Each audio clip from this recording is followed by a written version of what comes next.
You're listening to the Influential Conversations podcast with the property management coach and industry influence of the year, Kirk, Stafford, and guests.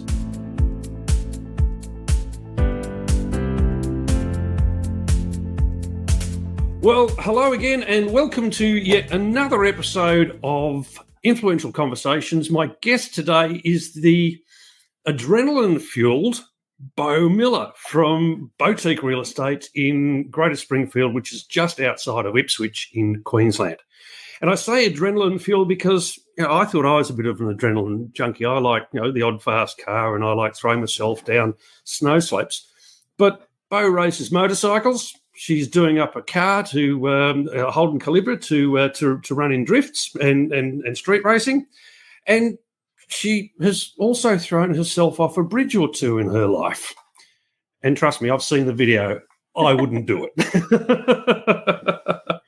Beau, thank you so much for your time. Welcome to Influential Conversations. This is, as I said a minute ago, this is the Beau Show. So tell us about you. How did you get into real estate, particularly? How did you start in property management? Oh, Kurt, thank you so much for having me. I've been listening to some of your chats and they're just amazing. So this is really amazing for you to be supporting our industry. So it's also the Kirk Show. No. I sit back. What do they say? I will ask the questions. Oh dear. So how did I get into real estate? So I suppose I went to school in Tasmania and off I toddled to what they call college. So you just went to year 10 in Tassie and then off you had to go because there wasn't enough people. You had to go to college with lots of people to be able to run year 11 and 12 and 13 if you wished. And I think I lasted to the end of the first term.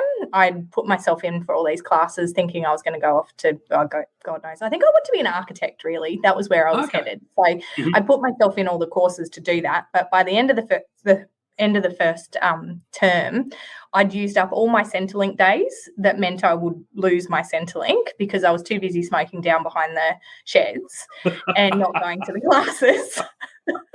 Right, okay, and yeah. You know what? I loved high school, but it was more what I loved about high school was the leadership role that I was always in. I was a prefect and junior council leader, and I was always sort of running events and doing different things. And I did so well and I was so accepted at high school to then go off to college and feel like no one liked me and I didn't know who I was. You're 15, 16 and you're just going off to this brand new school with all these new people. A couple of girls didn't come with us. A lot of people went out and got jobs at 16 and I don't know, Mum's like, you're going to have to get a job then if you're not going to get paid. So I applied for 2 traineeships and one was an old aged home and one was a real estate property management only business, which was quite rare 23 years ago. To find property management only, it was rare. And so after that interview, I remember, I don't know who I called, I think it was probably Mum, and said, I didn't get that, blew that interview. And I was disappointed because my dad's a builder and I remember, I was always drawing floor plans and I really liked houses. So I was like, real estate kind of suits me, definitely more than old people. And that afternoon they called and they said, you've got the job. I'm like, fantastic. That was my second job. I did an admin traineeship to start with, finished that in 6 months, really enjoyed learning the skills of administration. But real estate, oh my God, I've got my driver's license now. So me and my Gemini I was the first real estate business in Tasmania to not hand out keys, because you used to take your driver's license and your $5 and you'd get given the key. $5? Yes, $5. Yep. To go have a look at the property. And so you keep someone's driver's license. I don't know why we were allowed to keep the driver's license, but we did. We'd hold it and then they go off. Different age then to what it is now. Yeah, that's right. Yeah. So I worked for Charlotte Peterswold, and her mum was an auctioneer, first female auctioneer in Tasmania. And so it was a very prominent female-led business, and she just was always out to do something different. So here we were, she's off you go, show houses and meet people and greet them and let them into the house. And that was my first introduction to real estate at 17. Oh, yeah. And from there, property management. Well, yeah, I learned I would do routine inspections, write up the advertising, entry condition report. So I still remember the first entry condition report, and I'd close my eyes and I can imagine, every part of that property and how I learned that. And so, yeah, I stayed there from 17 until I was 21. But we were part of what was called the Leading Agents of Australia. And so the Leading Agents of Australia were an independent network of agencies that used to refer to each other but hold their own conferences. Yep. So there was some very big names back then. Some of them are still in business now. John McGrath was actually one of them back then. He's not anymore because he's not independent anymore. But the person in Brisbane was Patrick Dixon. And Patrick Dixon ran his business there, and they came to Tasmania for a conference. So we would run the conference in different states, and we were hosting, and that is where I sat next to them at the dinner at the Marilla Winery it was. And I don't know, I just had this connection with these guys, and I'm like, I want to go and work at this company. I'm going to do it. So I bought my first unit when I was 19, and we had a bit of a housing boom back then. So I think I bought it for 54,000 or something and sold it for 76,000. So bam, I bought my Holden Calibra and I jumped in it and I drove to Queensland to get a job at Patrick Dixon's. Yep, fantastic. Well done. At 21. 21, yeah. And you basically, I mean, that's when you think about it, that means that the last 20 years you've been up in Queensland. I know. I have to decide because this is the decider year. Am I a Tasmanian or am I a Queenslander? No, like with the business there and with James on the base, I think you're a Queenslander. I'm sorry. No, I think so. Yeah. And besides, you've got better racetracks up there than you would in Tassie, and the weather's better, and it's not as unpredictable for racing. 100%. Yeah, I'd have to have wet weather cover if I booked a track day in Tassie. Well, not only that, I think you'd probably end up with ice patches on it. This time of year, middle of winter, it's currently it's where are we? The middle of June at the moment recording this. Obviously, it's not going to go to air until probably, I reckon, August.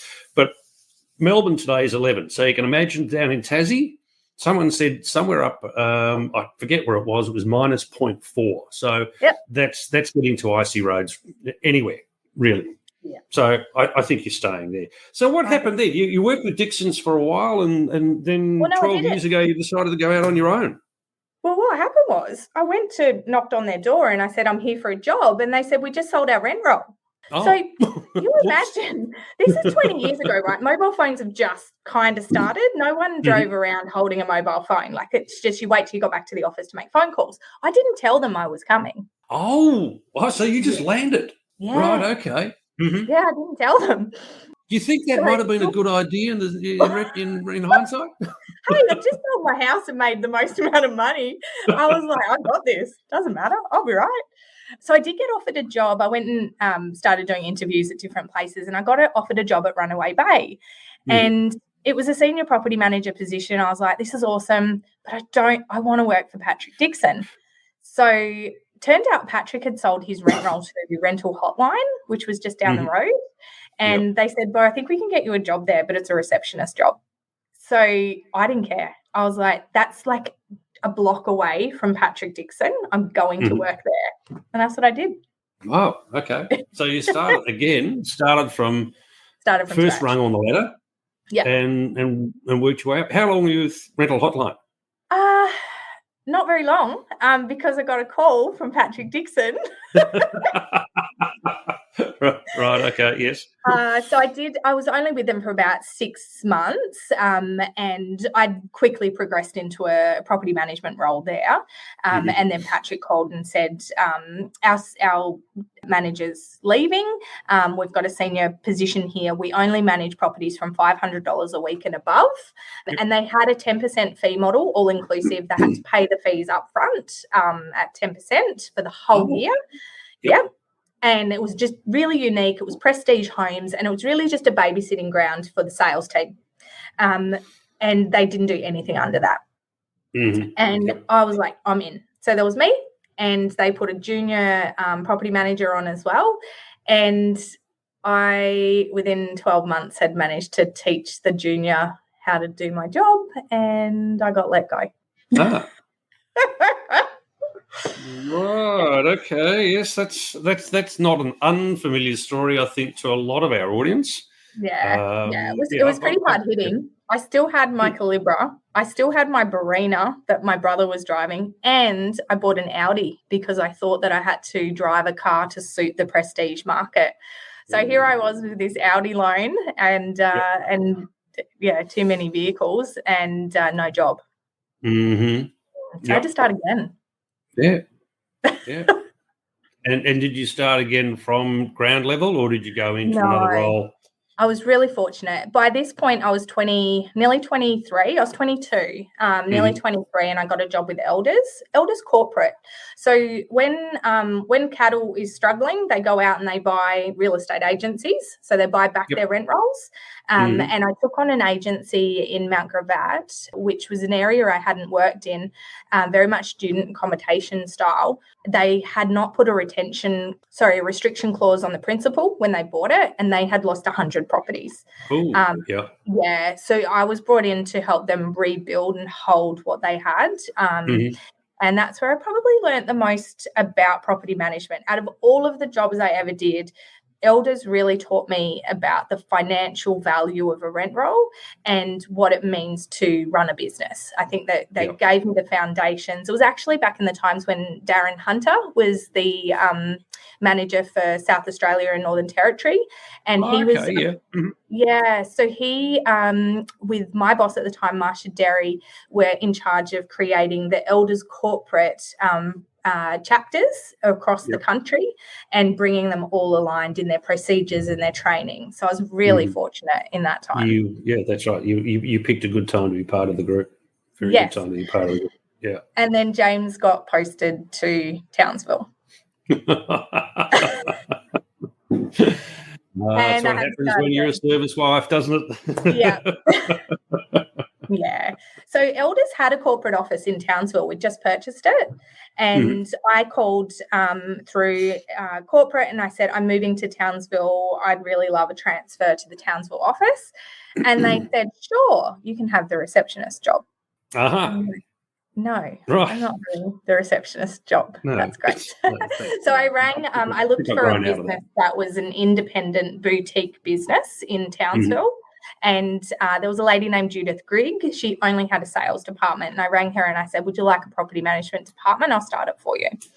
And she took a risk and put me on. And we built that property management to 60 properties in a very short space of time. It wasn't even 6 months.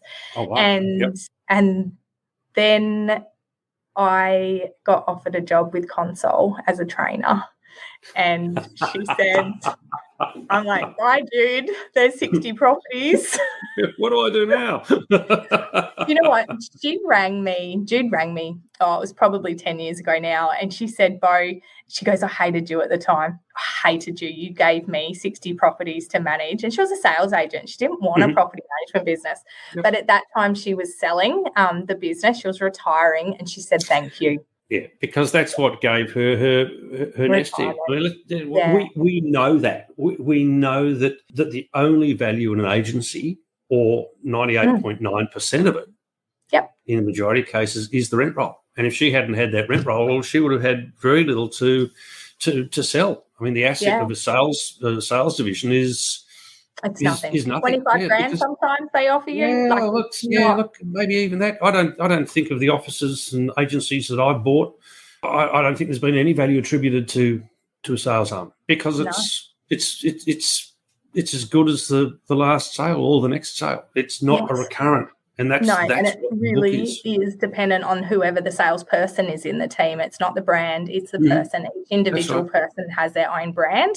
And if you're retiring, there's no goodwill in that. No, that's exactly right. So you came back to Brisbane or back to the greater Brisbane area. Yeah. How long did you stay up in Townsville? Not long. I'm not a very good army wife.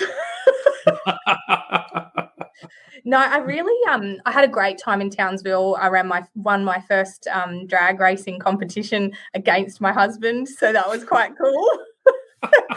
And I started to learn how to stunt ride in Townsville, so that was where my riding really came along. I'll probably focus more on that part of the life while I was there, and but it's a hard life being an army wife, and especially in a new area, trying to meet new people. And I did really well to connect to some motorbike people, but a lot of those were military motorbike people as well. And with every 12 months they're moving. That's and right. you're losing friends and starting again, and it didn't feel good.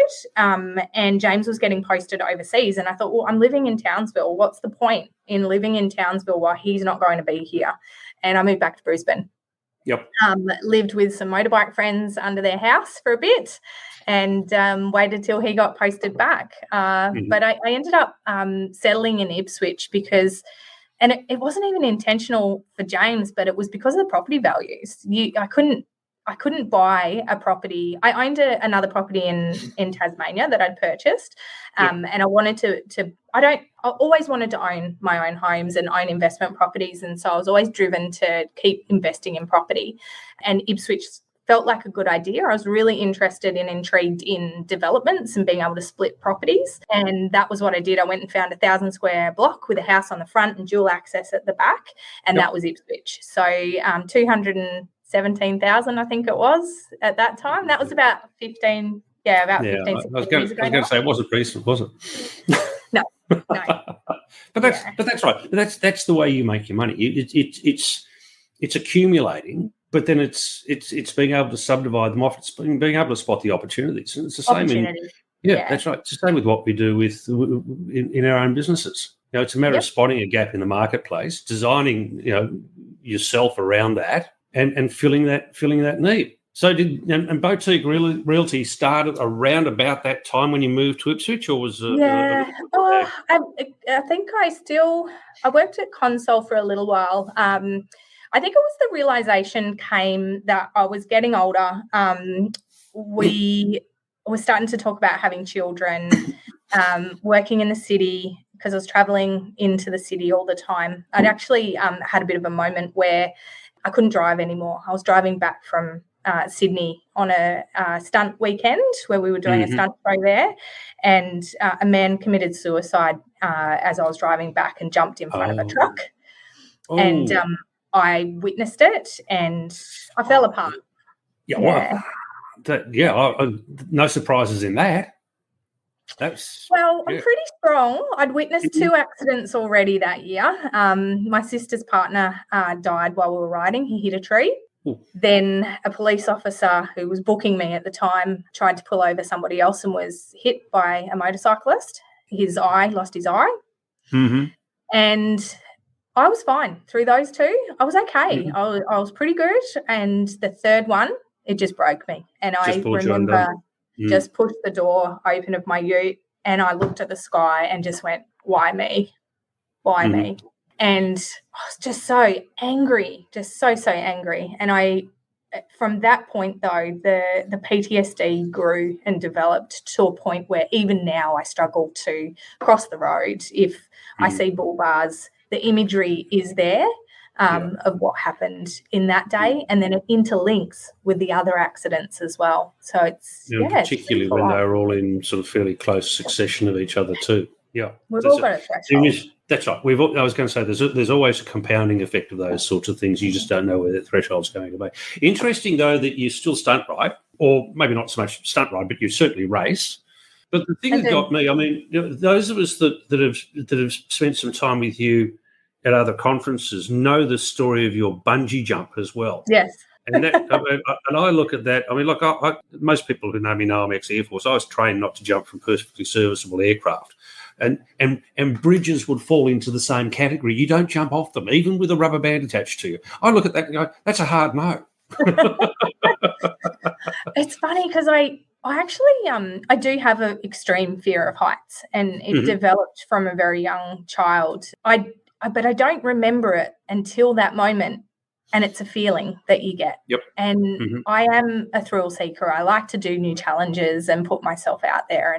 And that trip that we did to New Zealand, I just didn't feel like I'd hit that level. Yeah, I needed a bit of endorphins, and I'm like, man, let's bungee jump. And he's like, yeah, I'll do it.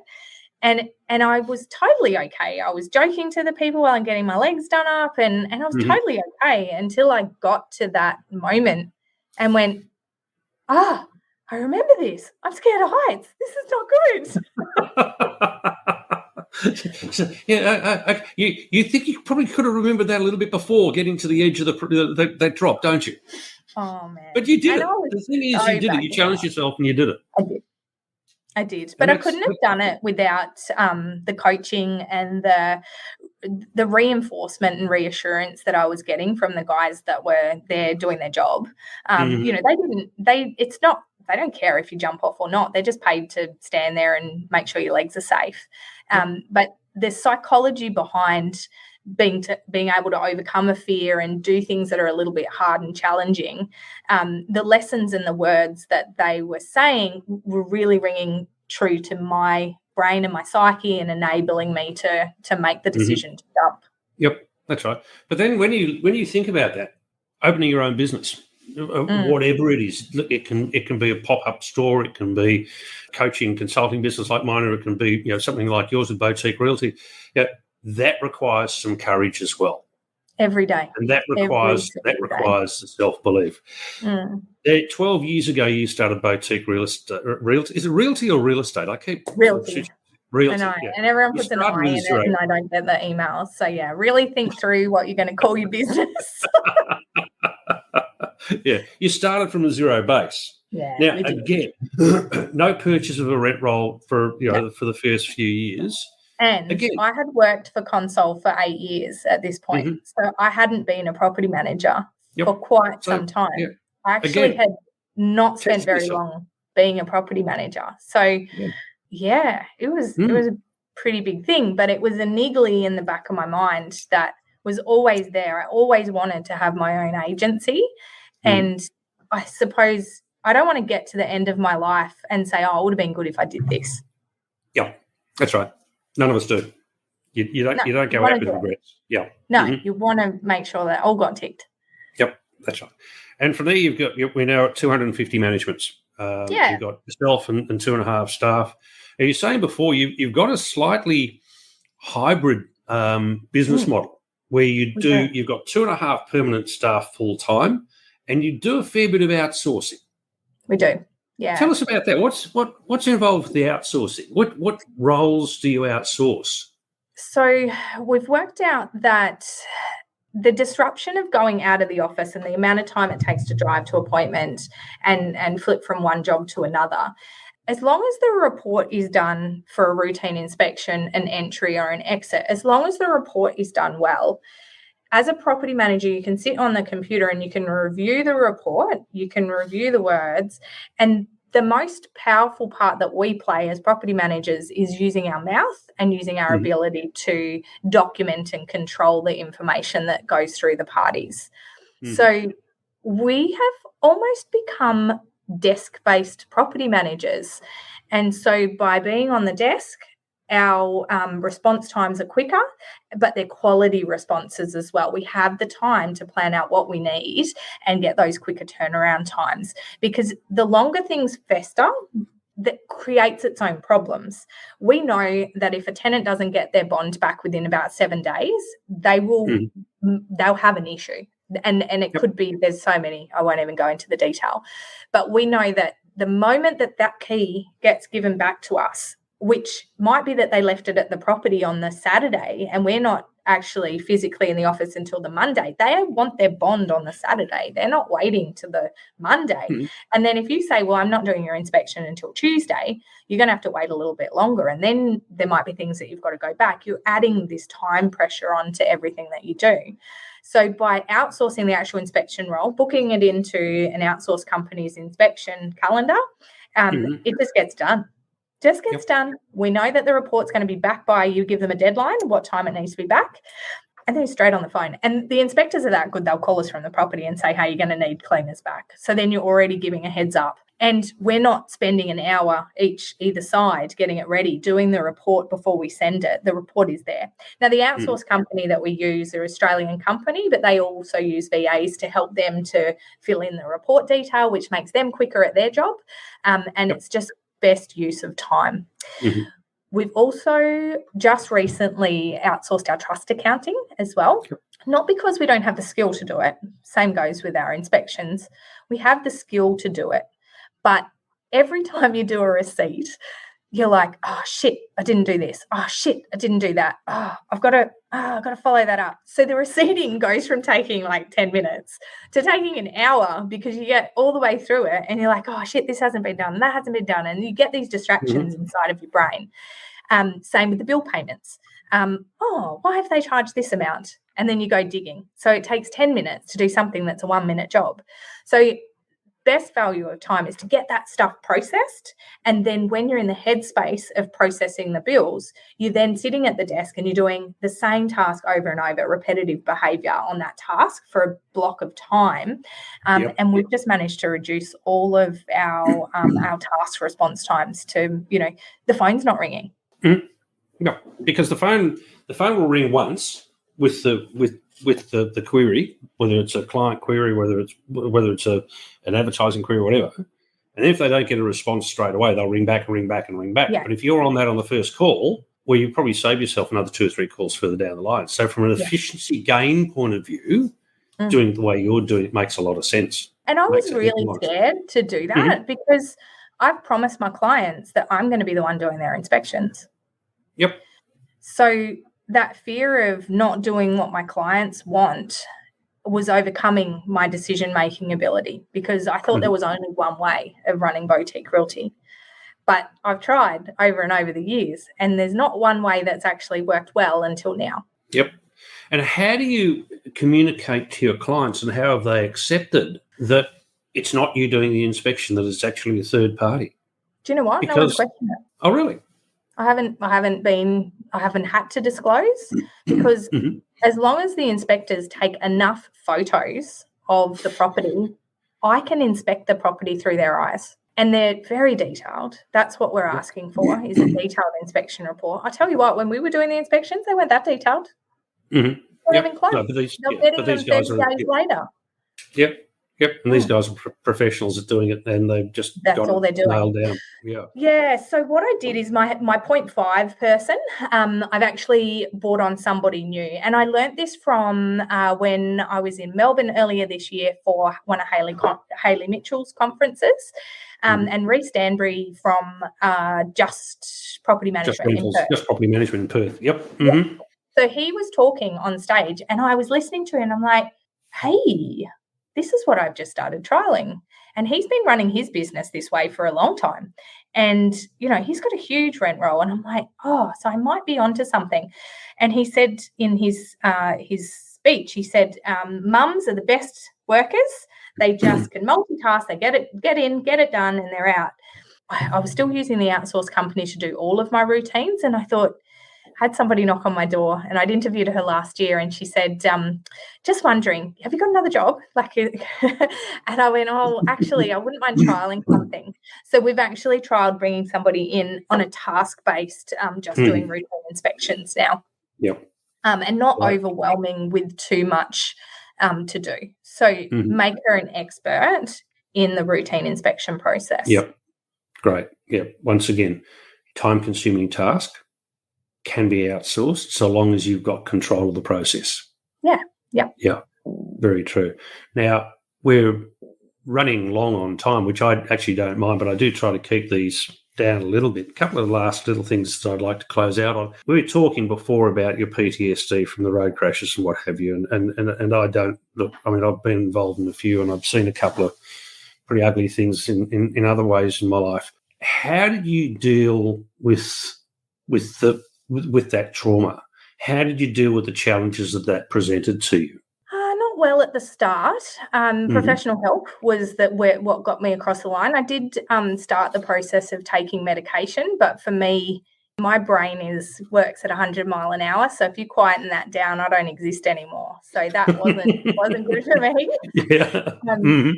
But visual and feeling is really big to me. So if I'm in tune with my body and my mind, I can really control how I get through each day.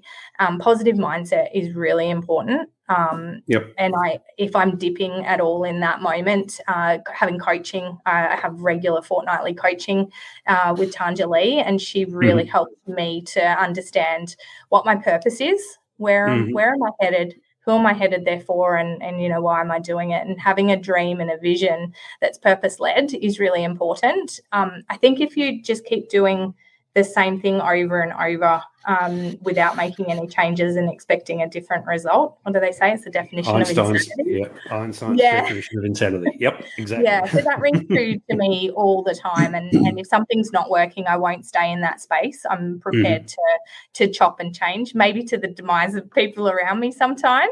But sometimes you need to be that. You need to. Yeah. So how do you keep the positive mindset on a daily basis? What practices do you have that create that environment for you? Well, doing the 30-day Transform Challenge from 3 years ago, was it? 4 years ago? I'm losing track now. I think it was 4 years ago nearly. That started some really key, crucial behaviours. And there's a book called Atomic Habits. James Clear. Just finished it. Yeah. Yep. So habit stacking is really important. So when I did Transform the first time, I set myself, first I was going to set myself an exercise challenge, but I'm not an exerciser. So I went, okay, I'm just going to get my blood pumping. That was my my 30 days. For 30 days, I'm going to do something that gets my blood pumping. And I'm going to do that every day for 30 days. So we know it takes 21 days to form a habit. Each time I've done Transform, I've tacked on new habits of each time and they stick. So if you can do something for 30 days, then it is more than likely that you will continue to do it. In that book, Atomic Habits, they talk about habit stacking. So if you link a habit to an already existing habit, then it is more than likely just going to become an auto response. So example for you, I never used to make my bed. Rule in our household, last one out makes the bed. I'm always the last one out because I like to sleep in. So the bed would never get made. One of the transforms, that was my habit. I started making the bed every day for 30 days. And what I did is I habit stacked that onto when I went to have my shower. If I looked at the bed, I made the bed. So the shower and the bed action, I now can't get into the shower until the bed is made. That's interesting because I do it the other way around. I get out of bed, go for a shower, come back and then make the bed. Make the bed. Yeah. Exactly. It's a habit. But that's just it. It is. But the other thing with that is also, and this is the thing that I learned with, and particularly something like making the bed, which may sound to people like it's a really basic thing. If you've achieved nothing else in your day and you get back to the bedroom at the end of the day and you think, I've done nothing today, you can at least look at the bed and say, actually, I have. I've done one thing. I made the bed. 100%. And there's little things that can make a difference in your day. So as a worker, I'd have my routines, and I'm not super routine-y as in I have to do things in a certain way, but I always get my job done during the day. But it's my home habits that make the mindset different for the day at work. So getting the kids ready in the morning, we call it Mount Foldmore, this big folding pile. No one can find socks, and everybody's got to dive into Mount Foldmore. It's a pretty shit start to the day. So you never know what might be in there. It could be an exciting start to the day. But you can never find it anyway, so it doesn't matter. Yeah. Probably rolled up in a fitted sheet somewhere. Yeah, just try and make sure the kids' socks are there, so you're not having a fight to find socks in the morning before you get out of the house. Like little habits is probably what helps my mindset the most. Yep. And you're right. It's those tiny increments that lead to improvement. I mean, When we try to change, oh, by the way, congratulations on this year winning Transform. Thank you. It was a bit of a shock. Yes. Was the first Transform I didn't try and win. So there you go. There's a lesson. Yeah. I wasn't going to let you get away with that, by the way. But it's those tiny little habits. Just 1%. I mean, I remember years ago, Kevin Sheedy, who's and I'm an Essendon football fan. Kevin Sheedy he would talk about the 1%ers. Just those tiny little fragments of change in our day give us great improvement. If we improve 1% a day, within a month we've improved 30%. Within a year we've improved 360%, arguably. Now, obviously, you do plateau at times, but you still make those incremental changes, a little bit here, a little bit there. It just helps you keep going. And you're right, it just, when you start those habits and you start just to stack one on top of another, and one becomes the trigger or the catalyst for the next one, you develop a pattern. Patterns become routines. Routines are second nature. You don't even need to think about them anymore. Nope. It's like you said, out of bed, make the bed. Make the bed, have a shower. That's a routine. Yeah. So you're in automation mode already.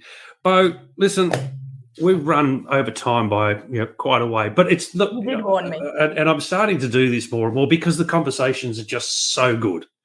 I really do thank you for coming on the show. I'm deeply, deeply appreciative of your time. We've probably only touched on half the stuff that we actually wanted to. Sorry, I talked too much. No. Look, I love this because these conversations go almost anywhere. So that's the beauty of it. There's just a loose framework and the rest of it just flows. Beau Miller from Beautique Realty in Greater Springfield and Brisbane. Thank you again. Thank you. All the very, very best with the new Calibra, which will be on the road when? When are you going to have that up and ready? Oh, I'm not going to commit to this year. Let's go 2024, hey? Okay. All right then. Okay. We'll go 2024 and we'll see the new white Calibra on the road up around Queensland. Sounds good. Between now and then, I wish you well. I will probably see you at another conference in the very, very near future. Yes, very soon.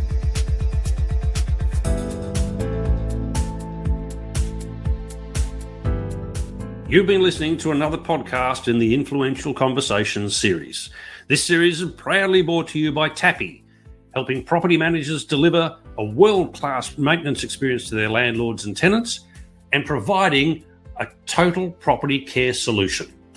Inspection Express, the market leader in property inspection reporting and digital signature property documentation, giving you a seamless approach to the way that you manage properties.